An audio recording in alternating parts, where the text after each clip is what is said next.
Mr. Sandman, bring me a dream. Hey everybody, welcome to the show. I'm your host Sandman. Today I'm going to be picking a challenge lock by Locked and Loaded in Las Vegas. Let's get into it. So Locked and Loaded in Las Vegas, I will provide a link to his YouTube channel in the description down below. Friend of mine, he is putting in for his blue belt request on the LPU Discord karate belt ranking system. And a part of the belt requirement for blue belt is that you have to make your own challenge lock. You have to, most people will buy one. Some people have actually 3D printed one, I think, but you have to buy one and you have to customize it in so many different ways. A lot of guys will customize the pins, customize the springs, and then customize the plug here or the core, and then they'll cut a specific key for it. So this is the key. That is the bidding. He did send this to me with the key wrapped, but then he sent me a picture of the guts inside. So I guess the point is moot at this point. So we do have a very high bidding here. So it's very typical for challenge locks to have the very last pin a very high pin and the next pin very low and then high and then low. It's extremely common. It's almost what everybody does. And then they'll do a lot of counter milling, counter boring into the plug, and then they'll do a lot of serrations and spools on all the pins. So I don't really have a good chance at picking this, but we're going to give it a try. I'm going to give it 20 minutes. If I can't, then I'm going to call it quits, and we're going to call me whipped. Here, I will be beaten. So I don't typically do a whole lot of challenge locks, but I'm happy to help out my friends. So let's go ahead and give this a try. Let's first try out the key here. Works very smooth. Yep, very smooth. Nothing was done to the bottom of the key pin, so that's good. And it works perfectly fine. It works great. So let's go ahead and give this guy a try. Let's get the time going. 20 minutes, and let's go. I'm going to be using a Peterson hook in 15 thou, and I've got my Multipick Prior here. Really like these gym hooks. Can't wait for Jimy Longs to get the gym hooks in 15 thou so I can stop using Peterson.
Now, you can always tell when these locks have some counter milling in them because listen to this.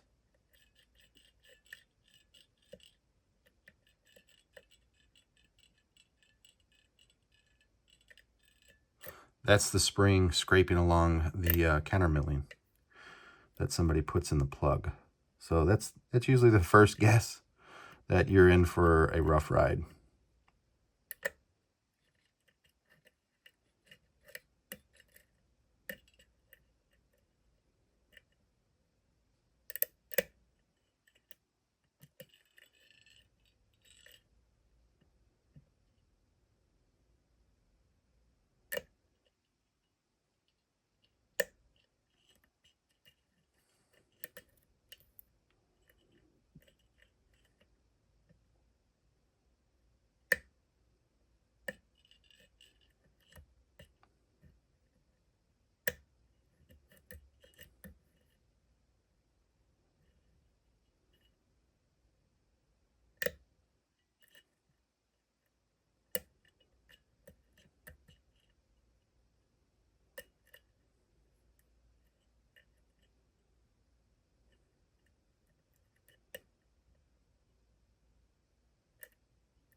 Problem is getting that pin in pin number 6 is pretty tough. Pretty tough. Can be done.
I'm going to try a different tool.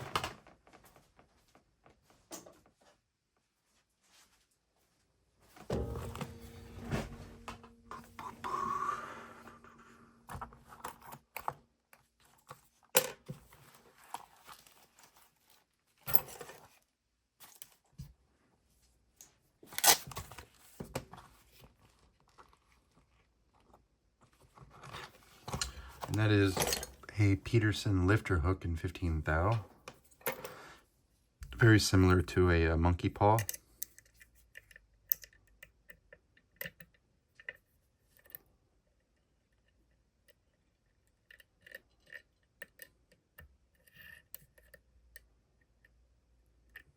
Really grips that pin.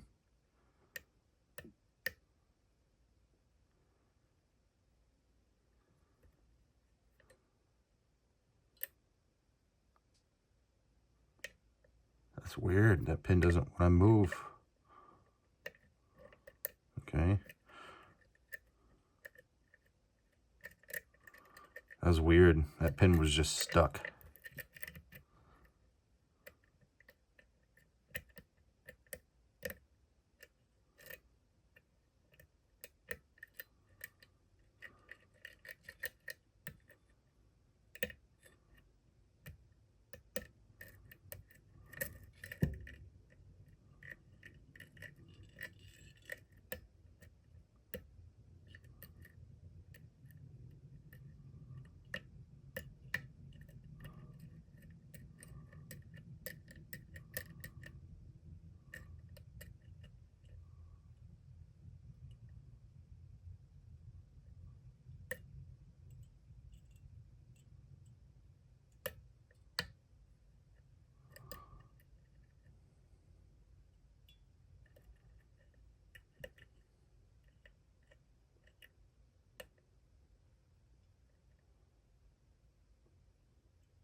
One more minute.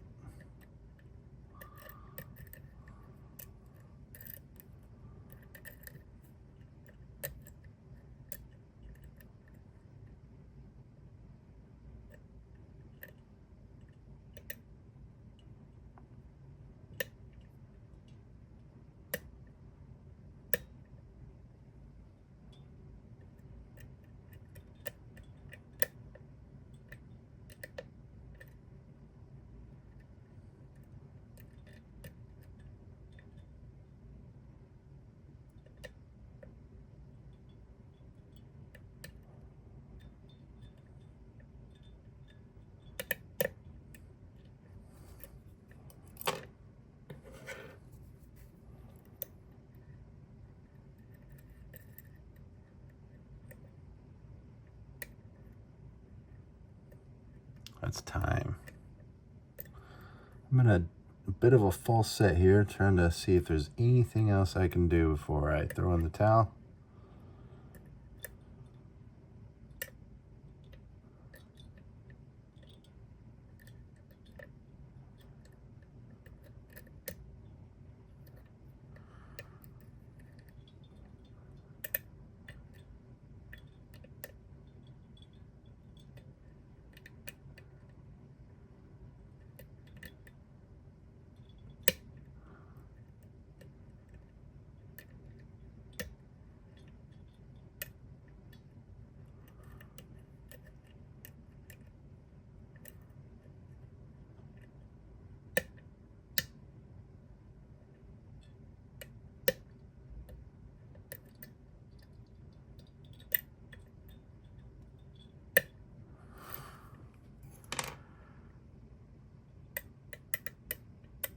Yep.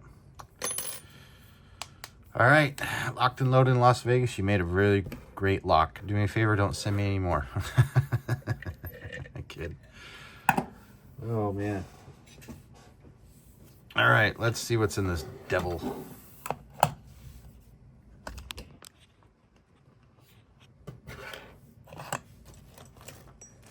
Where's that key?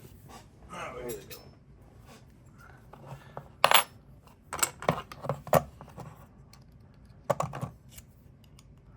My hands are tired. I think 20 minutes is adequate for challenge locks or any lock, to be honest.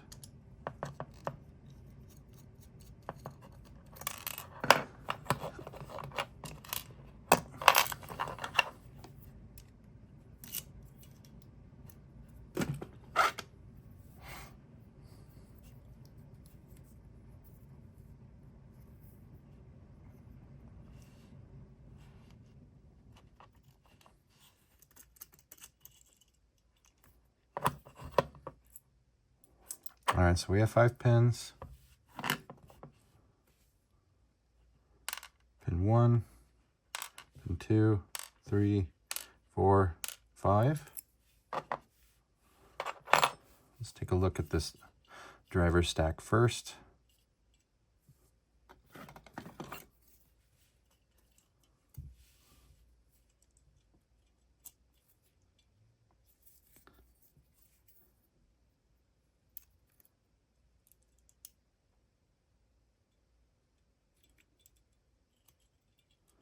All right, so let's take a look at the pin state. The pin state on pin number 1.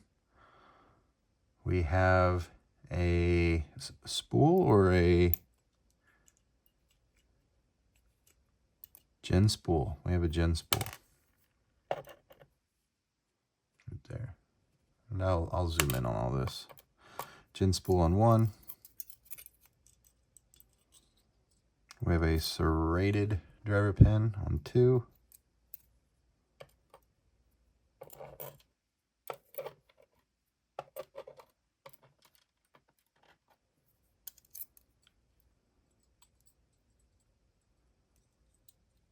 We have a serrated spool, or excuse me, serrated driver pin on number 3 and 2.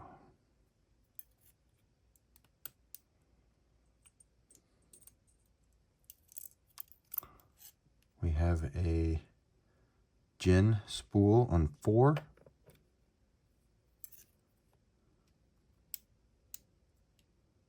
And we have another serrated driver on 5. Let's take a look at the springs.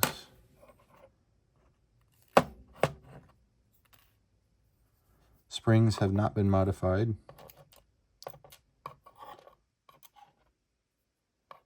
Thank God for that. It was already hard.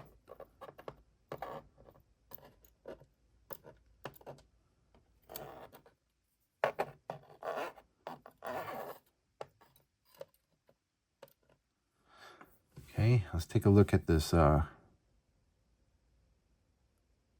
core here.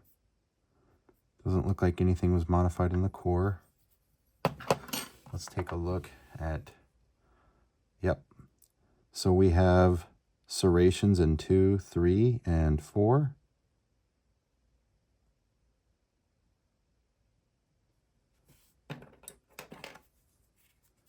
Number 1 and 4. Yeah. Number 1 and 4 have counter milling, but the type of counter milling you would put inside of a core that has gin spools. And then the ones that have serrated or have been tapped.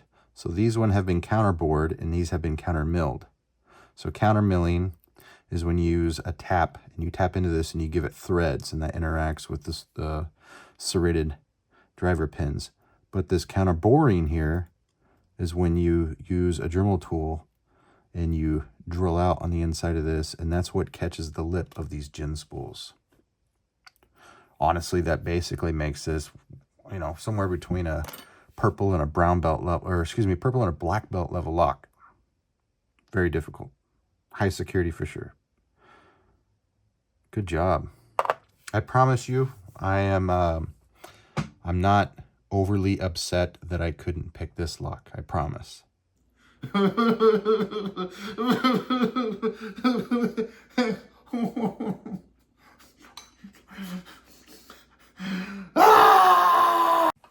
Anyways, that's all I have for today, folks. Let me know in the comments down below. Do you think he could have done better? Do you wish you could get this lock? He asked me to send it back to him because this is his first challenge lock, so he's going to be getting it back. It was too tough for me. You definitely whipped me. I hope you can forward this on to a better lock picker than me. Hopefully you can send this on to maybe Georgia Jim or somebody like that, maybe Dr. Hogmaster or something. Those guys are way better than me. I think this was a really great lock. The fact that you made gin spools, you made these gin spools here, which I think is really intelligent. I've never seen a gin spool inside of a challenge lock before. Most people just make spool pins. I mean, this looks professional. Looks very good. And then every single key pin is serrated, except for number 3. Awesome. Good job. This was terrific. Good job. Thank you so much for sending this to me. I will get this in the mail back to you as soon as possible. All right, folks. I will catch you guys next time. Mr.